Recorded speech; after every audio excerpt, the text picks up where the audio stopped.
evening. Positive as always. I always say positive affirmations to you all today. How you all doing? Thank you. This is Standing in My Truth, and thank you for joining us today. Today, our subject is one that is so taboo that people are scared to talk about menopause.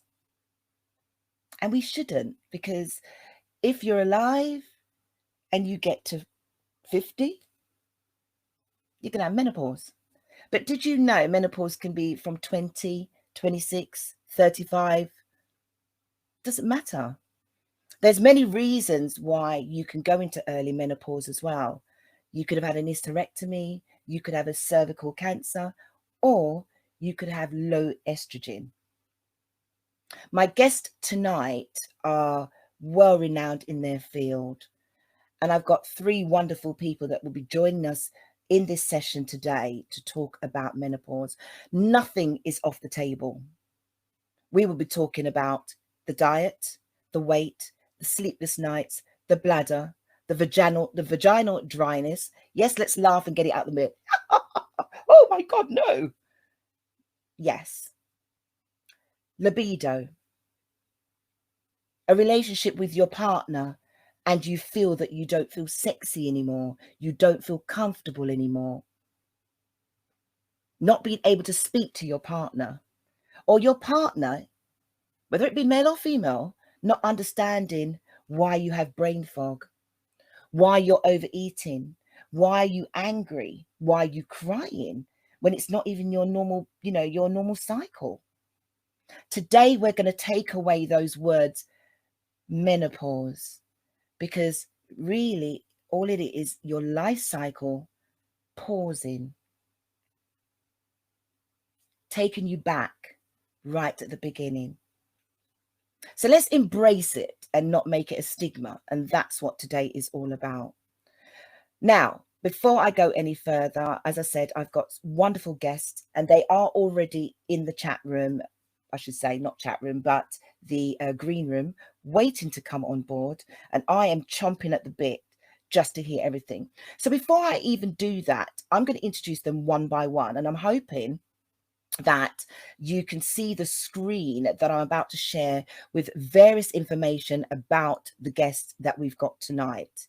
How about if I bring up, I have Lescha Marshall-Witter. Now, Lescha is actually an author. She's written a book within COVID talking about the importance of lockdown, dealing with her mental awareness, her, how has she coped? But prior to all of that, Lescha has or is going through that change of menopause. It's a subject that we women don't want to talk about. It really is. But when I got to meet Lescha and speak to her, this is a woman that stood in her power and felt no way at all, but to talk about her time with menopause. And without further ado, I'm going to bring you Lescha Marshall-Witter, wonderful author, wonderful woman, and she's also known as I Am Natural Mystic. Lescha, please join me.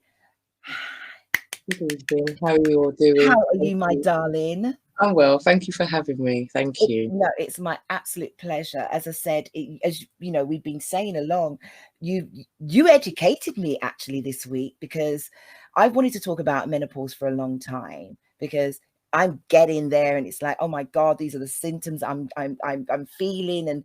And then I had to realize you don't have to be 50 to be feeling that. It can come at any time. Mm-hmm. And I had friends that went into menopause from early 30s.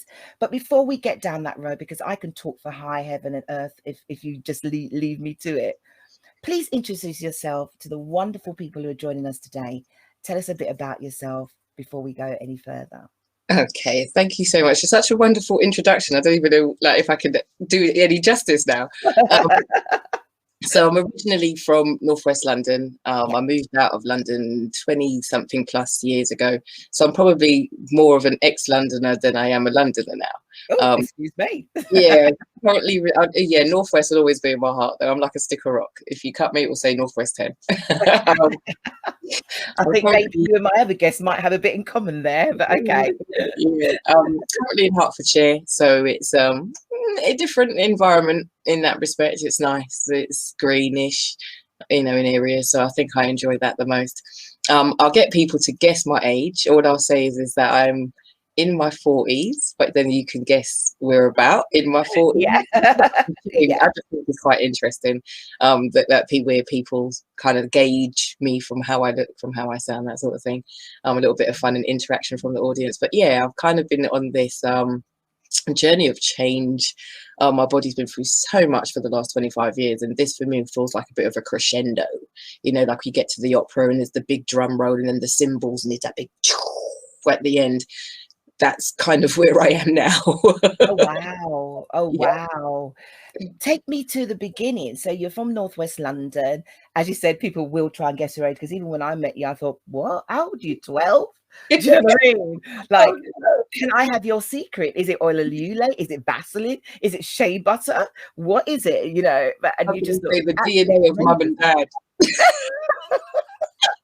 But before we bring in the other guest, just as you said, you've experienced, or little things that you've experienced going into the menopause. Just give us a little bit, just a little of that. We don't want to give away too much to the audience. So, Okay. like So your food or your body weight I'll or give your you this mind. little snippet. I'll give you this. So the day that I found out that I was ineligible for IVF was the day the doctors told me that I was menopausal. Oh, wow. All on the same day.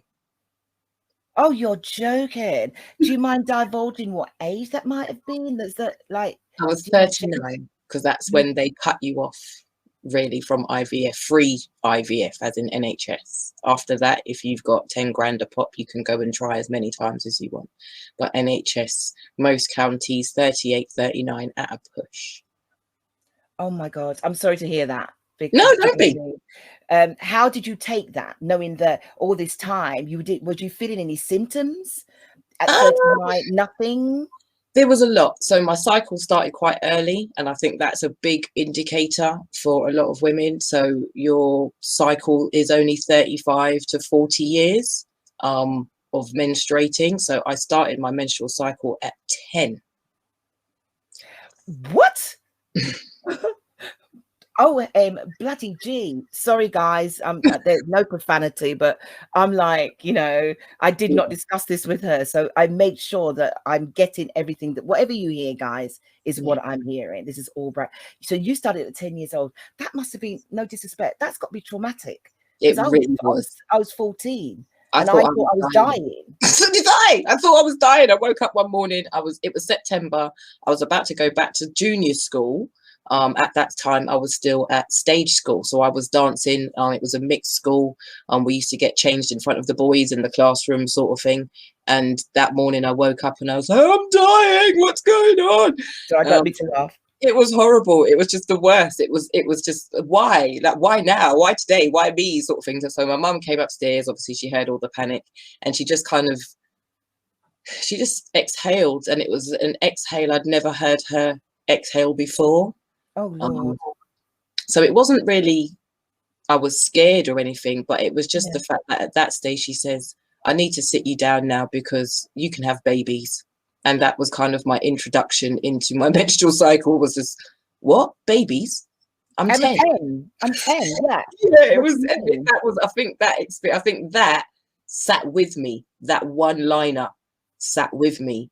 You can have babies, and Yeah. then it was kind of a downward spiral from that point onwards. To be quite honest with you, Oh, yeah, good Lord. So 10 years old, here you are, that's your cycle. And, so there's that balance. But even though you're still getting into your 20s and your 30s, were you aware of the menopause? Were you yeah. told about you were. Now, you being aware, what did you know and who told you? My mum went into her menopause in her 40s as well. She started her cycle early, so it seemed as if it was going to be something hereditary, because my grandma as well, and then, you know, my aunts and all the women in my family have had some sort of issue in that part of the body. So they either miscarry or you don't conceive well. There's just a history of it genetically in the women in our family. So my mum kind of did the kind thing, I think, by sitting me down early and explaining a lot. Do you know from your mum if her mother told her this as well? Her mum didn't, but my So mum she had to learn. eventually, yeah, my mum figured it out what her mum was going through.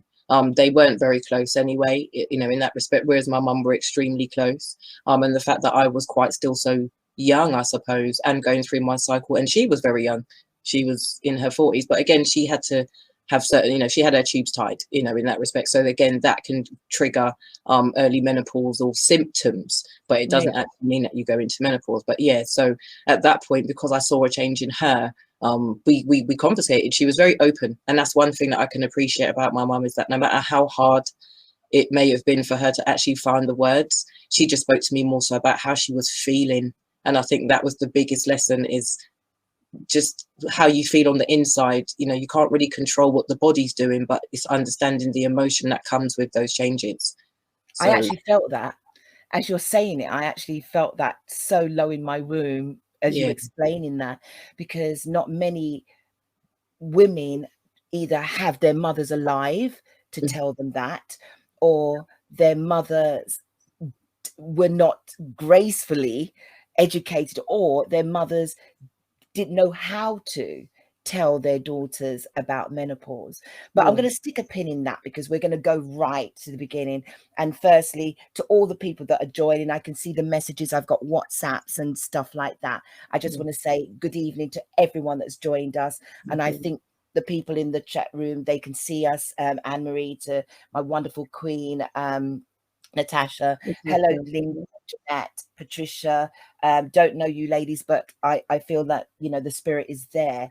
And so, yes, it is a blessing to have this communication with your mother. And as you, Jeanette, you know, it'd be lovely to hear about your experience as we go along, because I have someone else in the chat room.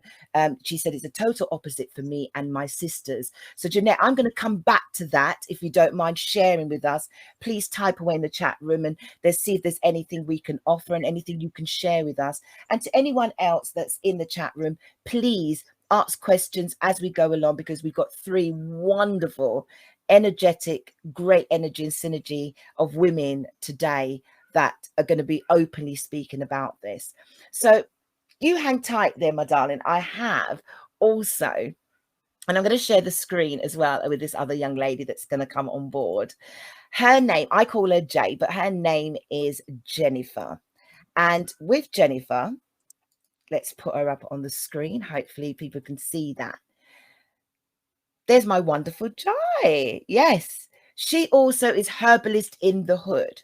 Her name is Jai, and she's a natural born third generation herbal alchemist. Now, everyone's probably going, what the bloody hell is that all about? There I go again. You know, my mouth is like Tourette's. I don't know how to not swear. But if you can understand, I am very passionate. So please don't hold that against me. But you probably say to yourself, third generation herbal alchemist. Well, herbs has been an integral part of her childhood, passed down from her grandmother. She, you know, she's grown up with roots on the windowsill twigs. But what she did do was literally take all that and decided to take all the examples from her mother and then studied about herbals to deal with the body. So she didn't have to, you know, literally live on the doctors. Now, one thing that I'm going to tell you about the story, and I'm going to only give a little bit because I'd like Jay to come in and explain. She had a shock diagnosis of cervical cancer back in 2009, and it's already on her website. So there's nothing that I'm not able to share with you. And she said that she realized with all her mother's teachings, etc., that there's only so far she could take herself. So she threw herself into studying herbalism and understanding her body. And with that, she had to learn about obviously menopause. Without further ado, I'm going to bring in the wonderful Jennifer, the herbalist in the hood, alchemist. Are you there, Jennifer? I am. Hey! Hi. I hope I got all that story right. There's so much beauty about you as well. Same with Lescha. And as you could, I'm sure, did you hear Lescha's story? I did. Where she's come from? It's and I'm so looking forward. Anne-Marie says, "Oh, she's saying someone said I've got to stop looking at people's messages in there." Ladies, I'm going to stop looking because it's throwing me off. Welcome so much, Jennifer, for joining us. I know that I've caught you in your busy schedule, so and I mean the same with Lescha. So she's just come off a meeting, because you are both vocal speakers in everything that you do, and you are all in so much in demand. And so when I approached you, and you literally schooled me within the hour of first speaking to you on the phone, and it was beautiful. I would love you to give the same to everybody else. Jennifer, please introduce yourself to the audience, to everyone on YouTube, in the chat rooms. Tell them good evening and a little bit about yourself. Okay. Hi, everybody. Good evening. My name is Jennifer. I also go by the nickname of JJ. So some people call me Jennifer, some people call me JJ. I am from West London. I grew up in West London, left West London at 19, moved all around London, up and down the Central Line, and I moved back into my family home to take care of my parents in their time of need. And both my parents have now passed. And what happened was, as Valerie said, I have always had herbs around me all my life. My mother was a herbalist, so was her mother. And they were wildcrafted herbalists. They never went to university. They never went to college. They learnt from the women back home. They would go into, the bush, whatever. They knew what herbs to pick. They knew what it was for. And so that's how we grew up. I cannot remember going to the doctors. The only doctor I really knew was my mother. Anything go wrong, you go to mum. She's got a kitchen windowsill was proliferated with some vile looking objects that looked like something out of the House of Horrors. They stunk. Some of them were in vodka and brandy and rum, and it was just absolutely disgusting. But they did the trick. She'll chuck it down our throats. We had no choice. We had to take it. She also would bathe us in this blue thing. I don't know what it was, but my mother, every month or so, she would put us in the bath, take the blue, pour it over our head. I never understood what it was about until later on. And even when I started my menstrual cycle, I was in pain. My mother would give me herbs. And by the next day, I was right as rain. Anything, we would just take herbs. So we never really went to the doctor. So I naturally followed on with my own children. Same thing, herbs all the way. They very rarely went to a doctor. So when I got that announcement, when I went for a smear and they said they saw cancerous cells on my cervix,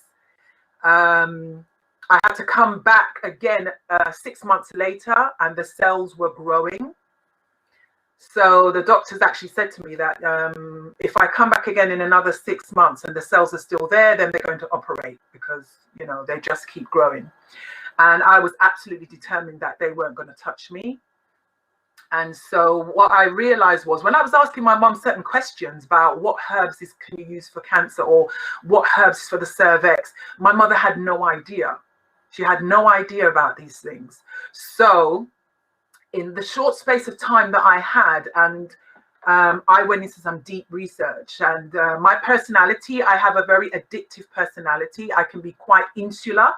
So when I lock myself into studies, nobody can reach me. I'm just out of reach. So I went into some deep, serious studies, 7 days a week in the library from 10 till 8 at night, studying. And I found what I needed enough to make my own formulas. Now, herbal alchemy, An alchemist is a person that mixes and blends things. Doesn't have to be herbs. So what I learned to do, because my mother would use single herbs, she wouldn't blend them because it's not what she saw. But I learned how to mix and blend certain herbs. So I got together all these herbs, blended them together, and I took them for the 6 months period. That's all I took. I cut out all the foods, sugar, bread, all that kind of food. I cut it all out. I bought myself a bullet, had green juices. I only had like green veg, potassium broth. I had bone broth. I kept it very watery for 6 months, and it was just pure green. So by the time I went back in, I had my other, smear test, gone. And the doctor called in 2 consultants, and they were all behind the curtain talking. And I had to call out, is something wrong? And they came to me and they said they can't find the cells. And I didn't believe them. So I said, I want to see for myself. So they showed me what they had on the computer, and it was absolutely gone, clear. Because the first time they told me I had cancerous cells, I didn't believe them. And I said, I don't believe you. I want to see for myself. So they showed me because they have to put the camera inside of you and insert. And I said, I want to see it. I saw it for myself. So it was there. So the time I went back, it was gone. And they asked me, what did I do? And all I said, I didn't tell them anything about what I did. All I said was, I just prayed, and I left it at that. So from that point forward, I went into some deep studies, and I started to search for a school. And I studied under about 4 teachers, all different, male and female, because I didn't want to just go to one school under one teacher, because you learn from other people's different styles. And so you learn when you have a more of a variety. So I had about 4 teachers, plus I did the odd courses myself, plus I did my own internal studies myself. I did little courses here and there. So it was quite a big group of people that I actually learned from. And so when you decide that you're going to be a herbalist, I decided that I'm going to mix everything together instead of just going down one particular path. I want to have a varied path where I can try and reach everybody. I'm not really a specialist like just in women, because I've got men in my books. I've got men who come to me for the prostate. And believe it or not, men also have menopause, but they also have hot flushes. Don't you dare stick a pin in that, because I'm actually going to have a show. Yeah. The next show that follows from this is about male menopause, which a lot of people don't realize that men. I've got 3 men on my books. 3 men on my book. We need to talk. Okay. Right. So we're going to stick a pin there, and we won't bring in the other guests just yet. Okay. We're going to go right to the top and go back to what is menopause. So let's do this, ladies, because that's what a lot of people are waiting in the room to actually hear. Because there are there's younguns, there's olduns, and there's middle ground. So let's take it right. To anyone that's just recently joined, yes. So someone else just said, yes, variation is best to have the widest perspective, because Lescha's knows, and Jay, you have definitely been using various things to help you have consultation with women to deal with menopause and what herbals to take. Right. So here's my first questions to you. We're going to go right to the beginning. And my question is, what is menopause? Now, before you even answer that, I'm putting these graphics up on the screen, and you guys can see this. There's premenopause, there's perimenopause, and there's menopause. Okay.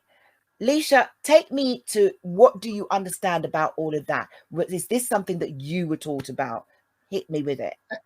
Okay, so the terminology, I wasn't ever really spoken about, like, the premenopause, perimenopause. It wasn't broken down like that for me, in all honesty. Throughout my menstrual cycle, it has always been extremely heavy. and it was never irregular and that sort of thing.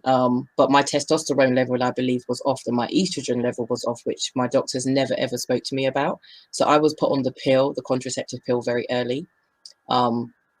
So for me, it made the end kind of just final, pretty much, in that respect. 39. It kind of, I had maybe 1 year of irregularity, but because I was dealing with something else, it wasn't looked upon as menopausal. Yeah, so because you were dealing with something else, and because no one can see what's going on, you've gone straight into it.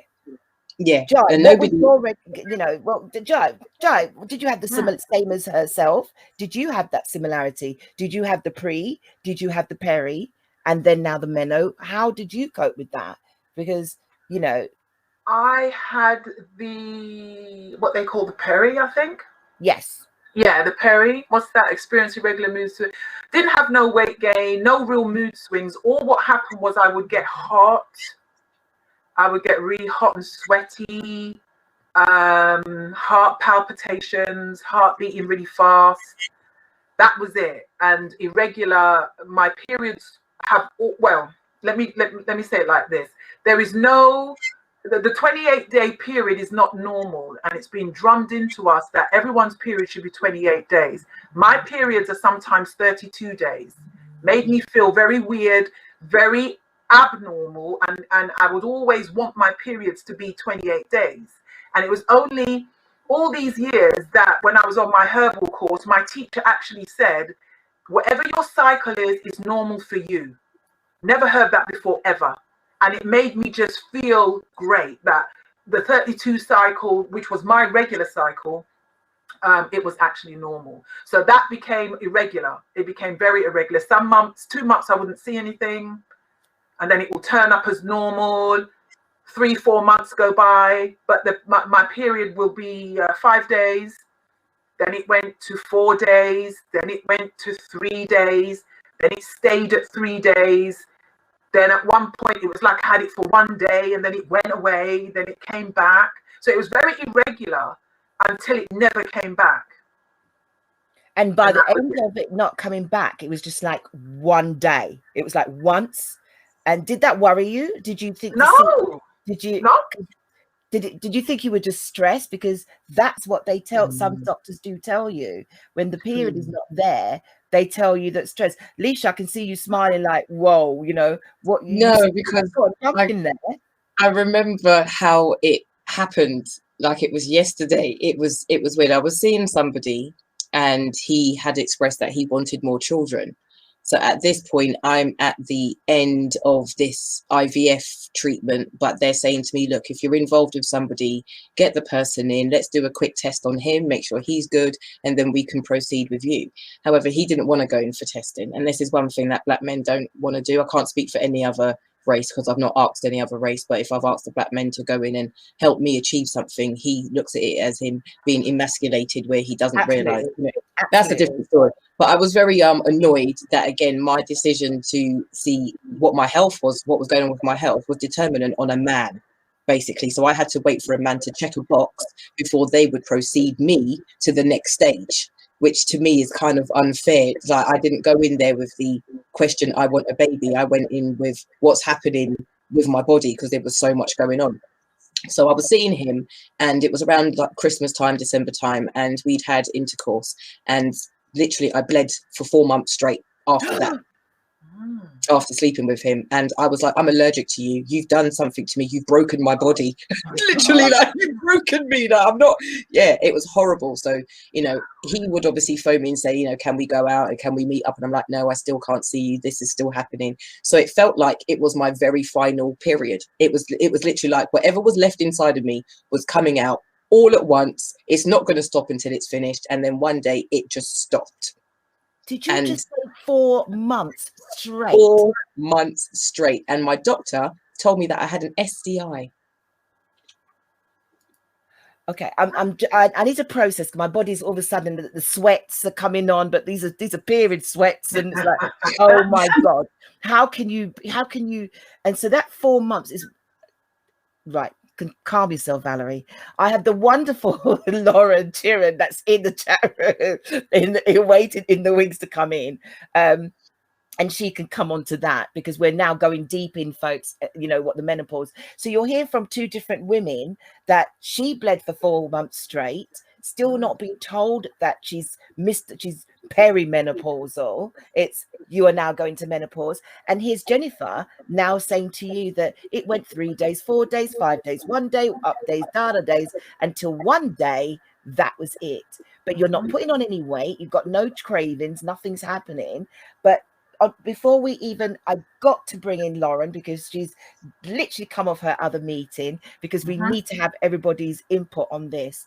I want to introduce people, Lauren in the room, and let me just give you a brief synopsis about her. And I knew she was going to be a bit late. Someone said 4 months. Mad? Turn me mad? I'd have admitted myself to a psychiatric wing. Do you know what I mean? I don't think I could have with 4 months. It was not nice. I ended the relationship at that point. Do you know what I mean? Yeah, I just went internal. Yeah. Oh, right. Okay. On the screen, I am about to introduce the final guest for tonight, and we're going to get down. I keep saying we're going to get to the nitty gritty, because there's so much more to discuss. But I have the wonderful Lauren Chiren, who's about to join us. Lauren is a coaching and mentoring. She helps to navigate women and employment, I should say, with menopause. Suffering in silence is something that she deals with. Brain fog, the roller coasters of the emotions, finding it difficult to concentrate on tasks and missing deadlines, especially within work, getting easily frustrated or angry, finding it hard to focus and make decisions. These are the things that she deals with. She specializes in resolving menopause symptoms by focusing on improving your well-being and your morale. She goes into the workplace and deals with the training, raising awareness in the media, and she's an executive specialist. I had the beauty of speaking to Lauren just briefly. There's a bit of noise going on somewhere. I'm hoping I can calm it down. It's too clangy. But as I said, Lauren is here in the chat room, and I'm going to bring her in. Without further ado, please welcome to the rest of us, Lauren. How are you? I'm great. I'm not bleeding for 4 months. Oh my goodness. That is absolutely, Lauren, I just can't believe what she said. That is, Lescha, I bow to you, because that's a lot. And for any man out there that does watch this, that is traumatic, let me just say. But before we go back into everything else, Lauren, thank you so much again. Like Jennifer, like Lescha, who have been on nothing but numerous messages and speakers today, you've all agreed to join me literally last minute to share the knowledge. I mean, everything. And as I said earlier, which you probably missed, Lauren, this is no holds bar. We've not touched the nitty gritty yet, but this is no holds bar. We're just trying to identify with each other what menopause is, and we're going to now get to the estrogen and vaginal dryness, libido, the best diet, and the things to look out for going into menopause. But before we do that, please introduce your wonderful self to Cyber World and to all the people in the chat room. There is definitely, I've got it somewhere, I don't know whose it is that might have to turn their laptop down. Might be Lauren, maybe. Just there's any phone that you've got, turn the volume down so there's no feedback. That sounds a little bit better now. Yay! See, this is what happens when you become experienced at this thing. So please, Lauren, introduce yourself to the wonderful cyber world and everyone that's watching from YouTube to Facebook, you name it, who you are and a little bit about yourself. Of course. So let me take you back to the 5th of November 2014, and I get called into my office and my boss invited me into a meeting. I was quite excited because it was my birthday. So my boss and I used to catch up with each other on the way into work or in between meetings. So it was a bit unusual to actually be called to go and see him in his office. So up I went upstairs, went into his little goldfish bowl of an office, sat down, smiling, thinking, "Whoa, I wonder what the surprise is." He goes, "Lauren." I'm like, "Hello?" you've been walking around this place as if you've got the weight of the world on your shoulders. I was like, whoa. He goes, well, it's not exactly becoming a senior leader in this organisation, is it? Well, let's just say the conversation went downhill from there, and whatever self-esteem and self-confidence I had left went out the door. I took myself out of the office. I was senior enough to be able to work from home, and I did that for a few weeks, and then I took my son and I away on holiday for a few days. And it was only when I was on the holiday that I realised that I hadn't slept for 18 months. My focus, my concentration gone out the window. I've been having palpitations, and I just have been super, super dependent on my team to get me through each day. But the irony of this is that despite me having itchy skin, dry eyes, I used to go into the office I looked like I'd been mauled to death because I'd scratched the life out of my skin overnight. And that was if I got any sleep. Never mind the restless leg or the sore joints or all the other stuff.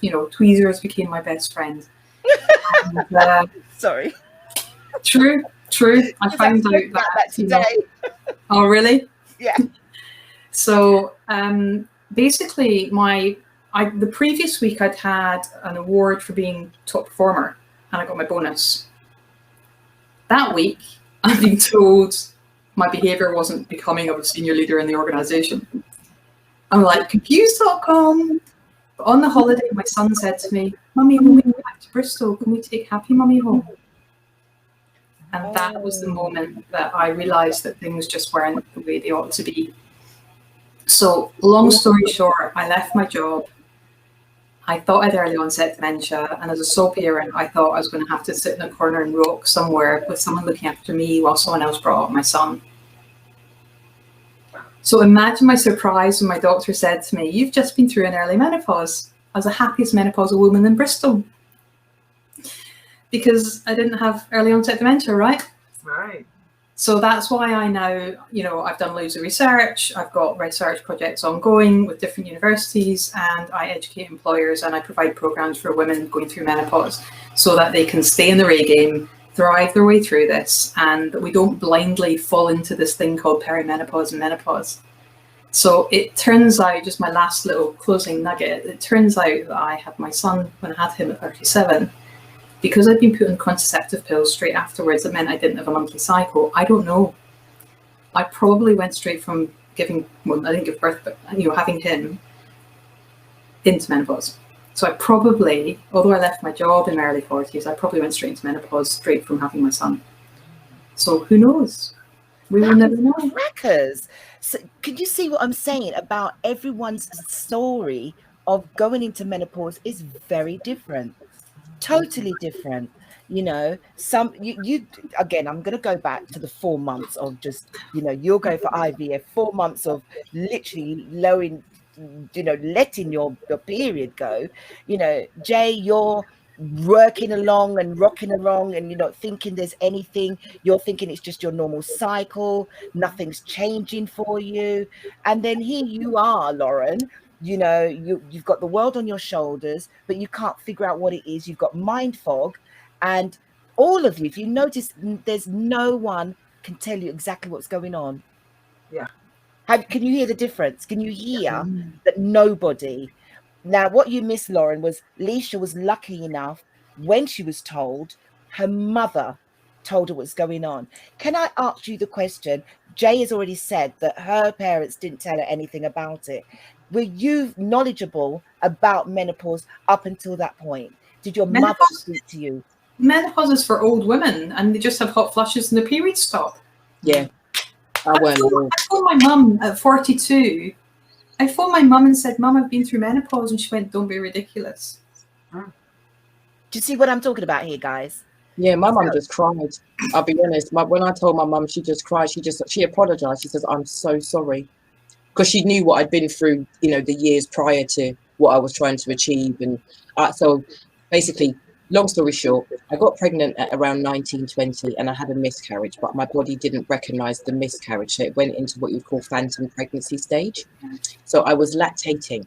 So therefore, they knew that my prolactin gland had switched itself on, but hadn't switched itself off. I never found that out until 11 years after I had the miscarriage. So I walked around for 11 years lactating, and I didn't say anything to anybody because I was too embarrassed. So when I finally did tell somebody, they rushed me to hospital, gave me an MRI scan, then told me I had a tumour, then said to me, right, forget about IVF, we've got to keep you alive. So that deterred anything being done down below, because they were all connected. They were like, we have to turn off your prolactin gland, otherwise your IVF treatment won't work anyway. But can I just say, at no point was I offered estrogen, at no point at all. So this is the next point I'm coming to, ladies. So let's go straight, let's go right back. So you've all introduced yourself, and I got to the point where I showed what is menopause. And before I even go any further, I'm going to show this. It's literally just, it's just a couple of minutes that I want people to get the gist of what we're doing here. Menopause marks the end of reproductive years in a woman's life, when menstrual periods stop permanently. Menopause usually occurs naturally as a result of declining levels of reproductive hormones, estrogen and progesterone, produced by the ovaries, but it may also happen prematurely after surgical removal of the ovaries as a side effect of cancer treatments or in a condition known as primary ovarian insufficiency, where the ovaries fail to produce hormones. Menopause is usually preceded by a transient period called perimenopause, when hormone levels start to drop.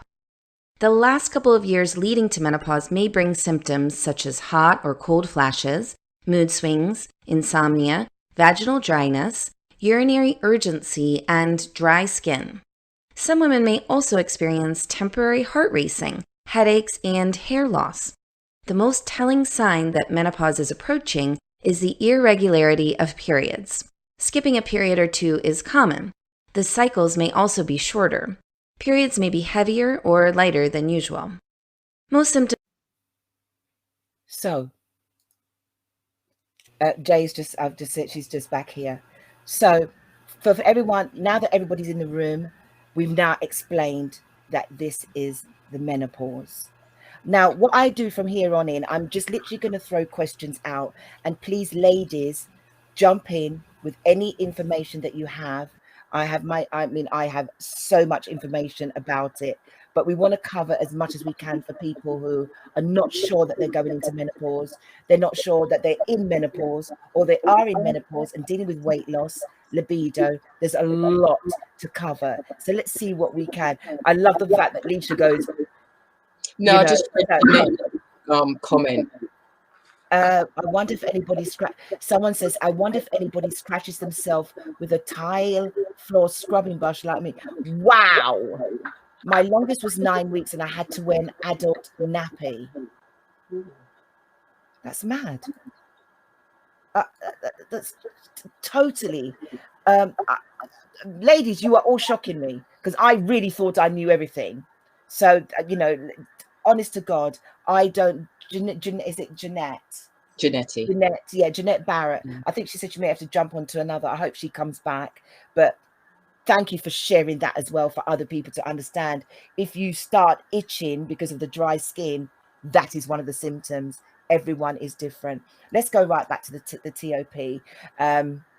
Listen to this. Okay. We know, and I'm going to just throw it out there for everybody. Here it is. What are the things that you know with yourselves what is really going on with menopause? Because we find out we've got hair loss, we've got skin drier, risk of cardiovascular disease, the breast droops and flattens, the nipples become smaller, your tooth becomes loosened, you have headaches and hot flushes, you've got vaginal dryness, the abdomen loses its muscles, and the body and the pubic hair becomes thicker. Does anybody, we're laughing. Did you recognize any of that? Can you relate to any of that? Yeah. Yeah, it's annoying. You're all laughing because I can relate to it, right? So, Jennifer, jump in. I was going to say, I've got a bit of a contrast going on. I feel like I'm having reverse puberty. And I don't know if anyone will quite grasp the concept, is that when you go through puberty, things get bigger and they start to blossom and bloom and things change. So I'm happy that my boobs have grown. I'm not going to lie, that they can swell a bit more if they like, you know what I mean? But it's the fact that I smell like a teenager. like my armpit odor is just horrendous. Like it, it's so bad. It really is. I know them. I know exactly what it is. This is what I'm saying. This is no, guys, anyone that's watching this, there's no holds bars. Just be honest with what's going on in your body. But the great thing is, the other side of it is all that goes away again, because it is temporary, right? I'd forgotten about that. Thank you for the reminder. It's really bad. I've tried every form of deodorant known to man. I've now got a whole array of natural deodorants. So I've gone completely away from aerosols and roll-ons and all of that stuff. Men's deodorant, you name it. I've now gone to completely natural. My pores are very open. They always have been. I've been very good at sweating. You know, as a teenager, you run up and down and you can create a sweat and that sort of thing. But now it's just I can't turn the sweat off. So it needs, I want it to still come out of me because obviously your body needs to breathe, but I just need to control the odor. And nothing I'm eating or wearing is working currently. So I'm so grateful for StreamYard, and I can sit in my house and speak to loads of people, but nobody can be in the same room as me right now because I'm just like, I stink. I'm sorry. Oh you need a cleanse, Lescha. You need a cleanse. I was going to say, Jai, because what what's going on? If you have had a shower, bath, come out, and your body smells, remember that's coming from inside of your body. So inside of your body, you need to have a cleanse. You need to, and a cleanse is going to be with very, very bitter herbs. And what the bitter herbs are, they're alkaline herbs. So they come inside your body and they're a bit like a scrubbing brush. They'll scrub all the organs, all the tubes, everything. They'll scrub everything, clean everything, because some of the herbs in the cleanse are antiseptic, antibiotic, and they'll go in and they'll do their work and it will all come out. And after maybe about depends on how long you're on the cleanse. Some people do 7 days, some people do 14, 28, 40 days, whatever. But however long you're on, you have to keep repeating it so that you can get rid of that odor. Because what it is, you could have either, there could be dead parasites, dead white blood cells, dead viruses and bacteria still floating around in your metabolic fluid. If the metabolic fluid isn't coming out, that means your lymphatic system is compromised. Your kidneys could be not working properly. So you're not getting rid of the fluid. It's flowing around your body. And so you're starting to smell because it's not coming out. So you would really need to drink some bitter herbs and get that out and get it out of your body. And then you'll find that the smell will go away. Yeah, I've literally just started. So I've had to cut out a few things. I realised what my triggers were. You're going to have to cut out quite a few. Yes, I've realised. I have literally started a detox on Monday. I start a new job in a couple of weeks, so I'm trying to just create that balance now, where my body kind of knows what it's doing. Get rid of as much of the crap that's in it as possible, and then kind of keep it at an even neutral keel. Because what detox are you doing?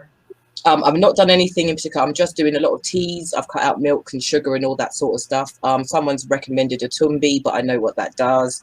So I might need to kind of do a kind of a big detox where I push a lot of stuff out quite quickly and then kind of that's the thing. You don't want to do it quickly. This is what we fail to understand, that when you are looking to do something quickly, whenever anything happens quickly in the body, it's like a shock to the body, because the body doesn't do anything quickly. The body has its own time clock, and we're supposed to obey that time clock, but we obey society's clock. The body has its own clock. So if you're going to do a cleanse, it's got to be gentle. It can't be quick, because you might not even fulfill what you're supposed to fulfill. So you've got to let the body do its own thing, because the body's the healer. So what you do, you give the body the tools, which is the herbs. And the herbs are tissue specific. So the herbs know what to do. They're intelligent. They know their job. You put them inside you, and that's all you need to do, and drink water. Thank you. And I went to see a smoothies and all that kind of stuff. But never do anything quickly. I didn't like the idea of the tumbi. I know what it does. If anything short term and quick like that, you'll get short term results, and then it will come back because it wasn't thorough enough. I will be Thank in you touch. for sharing that, guys. I hope anybody else was able to take that information that Jennifer has, talking about, because we do get that smell. You do get that smell. So these are the things, as I've just pointed to everybody out there. There was I'm going to put this back up.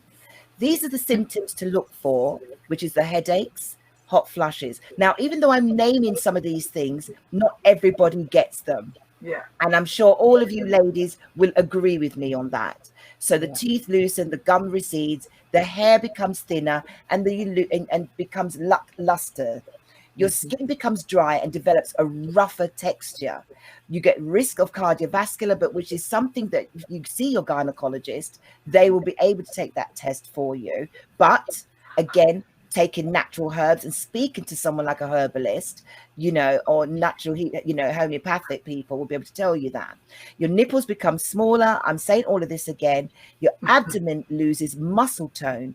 You get vagina dryness, itching, and shrinking. Oy, oy, oy. Sorry, right?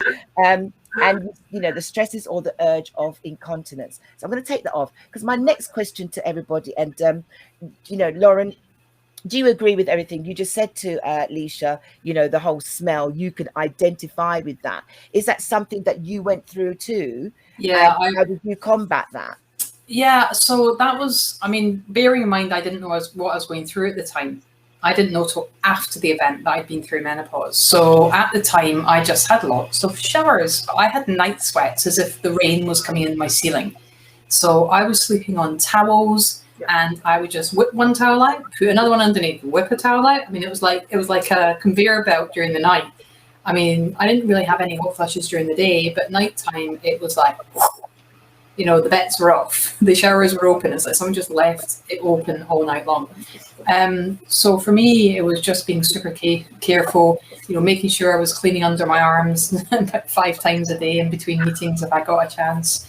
But what I think the cleanse, I think, is really, really important, that not just from a smell point of view, vaginal dryness point of view, or any of those things, that when you understand that as your estrogen levels are dropping, we've got different types of estrogens in our body. Yeah, I was going to come to that. Yeah, please start explaining it. No, please talk. Let's go straight in. Let's talk about the estrogen levels, which is what your menopause is, because that's my next question. Because people say, what is estrogen and testosterone? So please jump in and continue there, Lauren. Educate people. Yeah, so I think what's interesting is that, we've got estrogen, progesterone, testosterone. As a woman, even though, we think of testosterone as a male hormone, we have a small amount of testosterone as well. So when our testosterone drops off the cliff, we can lose our libido, our drive, our vavavoom, our get up and go, our confidence, and all those things. And, depending where you're watching this, in the UK, for example, there are pockets of the country where doctors are not allowed to prescribe testosterone for women. So it's a bit of a postcode lottery. Estrogen, progesterone, our follicle-stimulating hormone. If men went through menopause, we wouldn't be having this conversation here tonight, right? Right, yeah. It would be fixed by now. So in terms of I want to go back to the cleanse, because as our estrogen, so basically progesterone kind of gradually goes down, but estrogen levels are doing this. They're kind of like gradually coming down, but they're coming down in that kind of erratic motion over the course of the years. And that's why our symptoms are so variable, and they can pop up and pop down. And 1 minute you're in a rage, the next minute you're crying in the corner for no reason. And so it's important to kind of know that as your estrogen levels overall are declining, you can, through your food, and it's your personal choice whether you go down the BHRT route, the HRT route, or the food route, looking at replacing the estrogens and the receptor sites in your body with phytoestrogens from your food, with soy products and so on. But looking, there are so many things that we do to our bodies throughout our lives, with taking antibiotics, we've had operations, or we've drunk lots of alcohol, or other things that we've put in our body that really disrupts how our gut works and how our digestive system and our lymphatic system. So I'm completely in agreement with all of this. And it is important, simple things like we go to sleep and we wake to fit in with jobs or family members. We're not intended to do that. We're also not intended to sleep for 8 hours a night. you know, in the olden days, you know, going back 100 years ago, we'd go to bed, we'd sleep for 3.5 to 4.5 hours, we'd get up, we'd do something practical, we'd go back to bed, get another 3.5, 4.5 hours sleep. And we would honor that sleep cycle and get good quality. So there's so many things now that we do that is against our natural rhythm. And the more you can look at your lifestyle, and the more within the confines of living in the Western world or wherever you are, that you can adapt what you're doing so that you can fit the honor of yourself. Yeah. And also the flip side of that is, as women, aren't we great at looking after everybody and everything else? So our stress levels are up there, right? Yeah. So we need to bring that down. So hand in hand with a cleanse, you know, just so one of my key things is getting people to follow like 21 days of self-care. 21 days, a week of mindset, daily top tips for 7 days, getting your focus, getting your sense of calm, learning to recruit that rest and digest, that parasympathetic nervous system. 7 days of diet, you know, looking at good quality foods, finding out which ones are for you, because and I'm going to come to that. Don't go into that. Let me bring this up. No. Here we are. So was any of you offered hormone replacement? And what effects did it? I'm just asking, was any of you, when you finally was told that you were going through the menopause or you've missed the perimenopause, did they offer anything to you? Yeah. It's the one and only thing they've ever offered. Nothing else. What did they offer? That's all they've ever offered. Oh, you can do HRT. Yeah. Did you have it? Did you take it? No. Reason. Give me your reasons why. My mum didn't. And I was on long-term medication to treat my tumor. I then ended up with a heart murmur, a deficient spleen. Like you said, my kidneys are probably not working very well because they're still having to filter out these drugs that I was on for such a long term. So my body is still in a recovery mode. So for me to then go and put something else in my body on top of everything else that I'd been through, I was like, I just want to give my body a chance, like just let it do what it wants to do by itself without any interference from anybody. So I refuse point blank to take anything now that's man-made. Quite frankly, if it doesn't grow out of the ground, then I'm not putting it in my body. Which I'm going to come to that, because this is where we go back to the estrogen and what we need to put in. Were you, Lauren or Jennifer, were you offered HRT once you were told you had gone into menopause? I wasn't told that I had gone into menopause. I've never had it diagnosed. I just knew I'm in menopause. That's it. Menopause is when you no longer have a cycle, no longer have a period. So I knew I was in it. And HRT, yes. And I refused to have it. I was asked why, and I said, I can manage the hot flushes and the night sweats for now until I discover till I create my own thing, till I find out within my own body what's causing it, because the doctors couldn't answer any of my questions. And I said, I'd rather manage with the sweats than have breast cancer. And then I had a client who came to me or came on one of my cleansing programs. When I did a consultation with her, she was on HRT, but she said she came off it because she started to get lumps in her breast tissue. And when she came off the HRT after, I don't know what length period of time, but she said the lumps started to go away. Shrink and go away. So everyone has a different story. Okay. I'm going to let you on that, because I know you have different remedies, because being a herbalist, there is other things. So this is something that I want to go right back to at the end when we come to the things that we can treat people for. I'm just touching on every single summit. Lauren, were you offered the same thing? Were you offered HRT? Interestingly, I left my job, went to the doctor. It's like first time I went, like just suffering with low mood. You're a sole parent, your child's been critically ill, you've been told that he's not going to make it. You've been around this cycle for the last, at that point, 8 years of him being in and out of critical care. And he goes, you just need some time. So I walked away, came back. By the time all you need is time out from working and looking after everything and everybody else. And when I went back to him the second time, he was like, now bear in mind I'm early 40s, really, really super fit. and very, very healthy. You know, former personal trainer, former, you know, background, senior level judo, 400-meter running, former athlete. I was in really good shape to all intents and purposes, except up here. So, you know, menopause and mental health is such a massive, massive topic. So when I went back and I was talking to him, he just turned around and he said, "When was the last time you had a period?" And I said, "Well, I haven't." And then he looked at my records and goes, "Oh, of course not, because you've been on contraception. That means you don't have a monthly cycle." He goes, "I wonder if..." So we came off that, did a couple of blood tests to look at follicle stimulating hormone levels, and they were high. And he just went, "You've been through menopause." And he immediately put me on HRT, which I sat there going, HRT, breast cancer. I mean, I'm much better educated now about it. And so Did you take the HRT?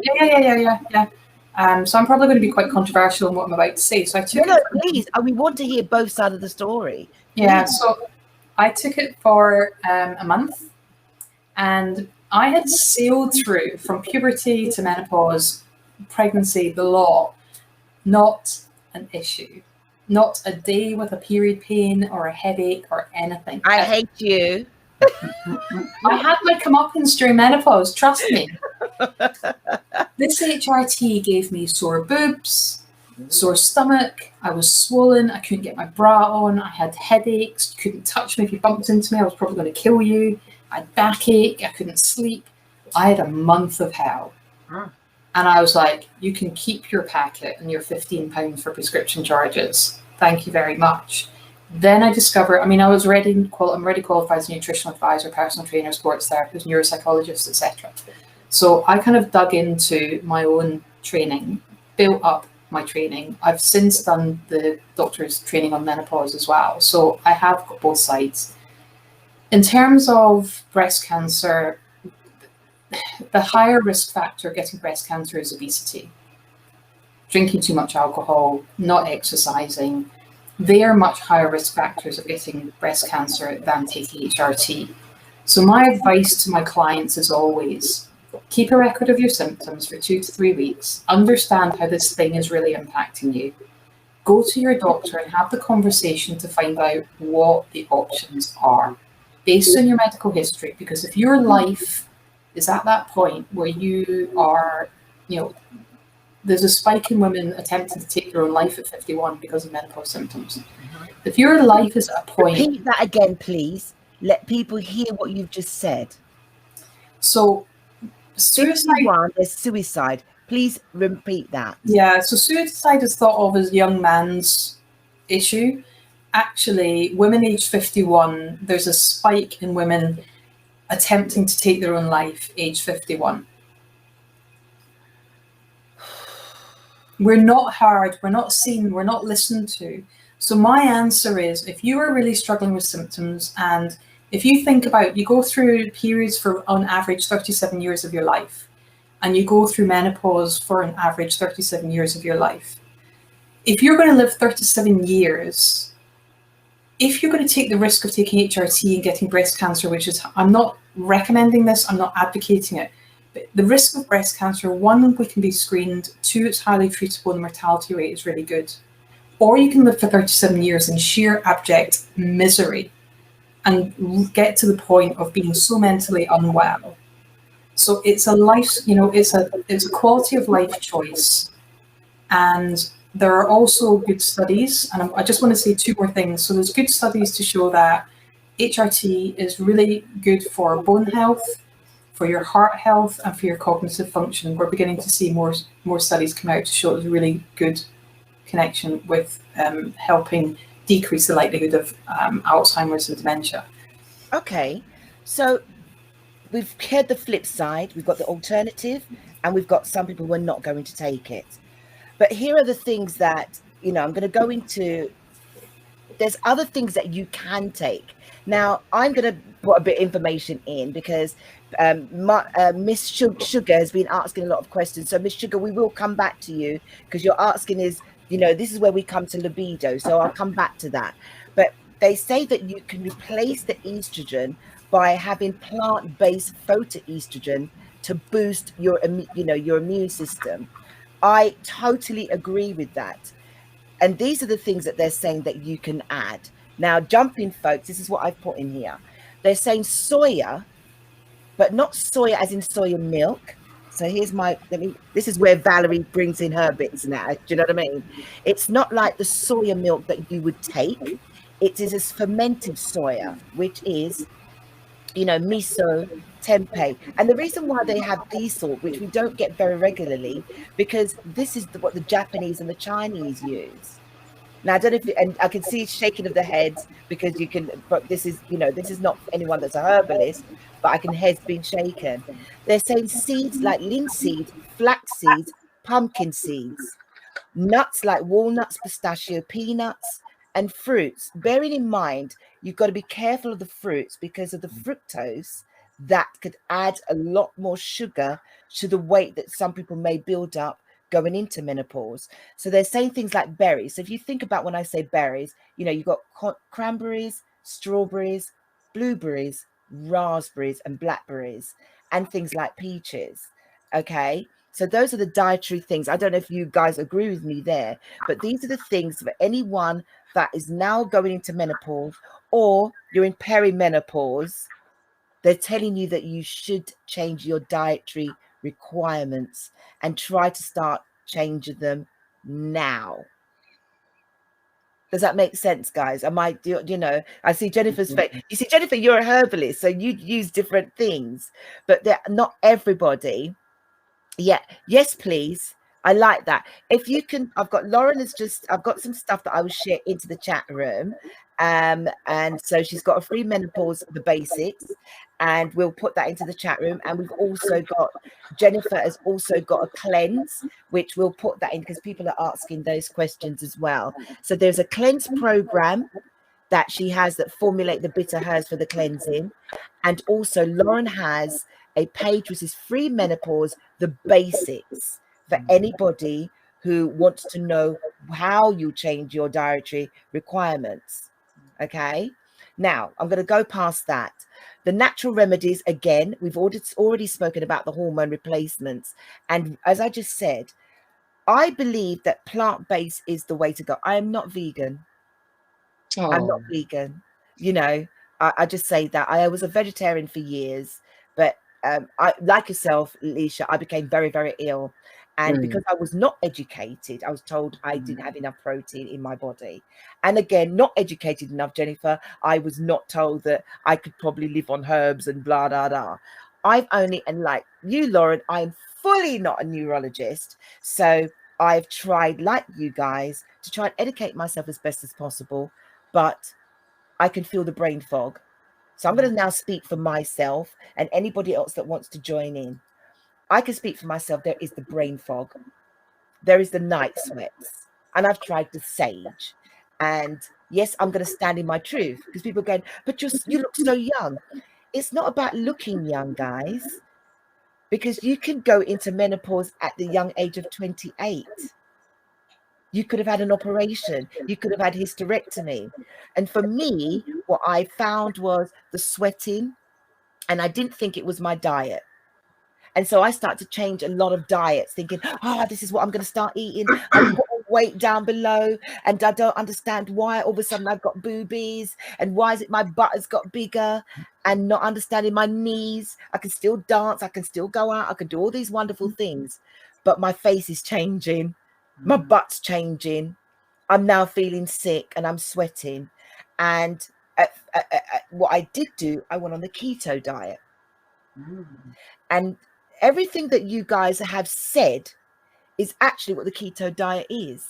It's just that people hear the word keto and hear diet, but everything of those that are put in there, which is seeds, good fats, olive oil, coconut oil, and avocado oil, all of those things are natural products. They're good estrogen.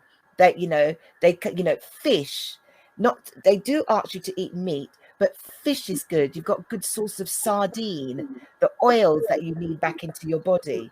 Now, jump in anytime here, but these are the things that I had to go and educate myself on to help me understand am I now in full? Am I going, am I peri? Am I meno? Am I ended? Am I dying? I am not. I've had enough. I've had the crying. I've had the relationship where I've ended because I'm now arrogant. I'm ignorant. I've had enough. You can't talk to me. I'm being serious, guys. You can't. You can't talk to me. And all of those things. And I'm saying it. I had to understand what the freaking hell was going on with my body, because nobody told me. My mum didn't tell me. I come from a family that don't discuss that sort of thing. Do you understand? Thank God for the internet. And then it's only recently I'm finding that people are adding things in the box. Yes, you need nuts, etc. I'm now finding that there's a wealth of people deciding to go in America, not in England. The Americans are more open than we are here in the UK to talk about getting older, to talk about menopause.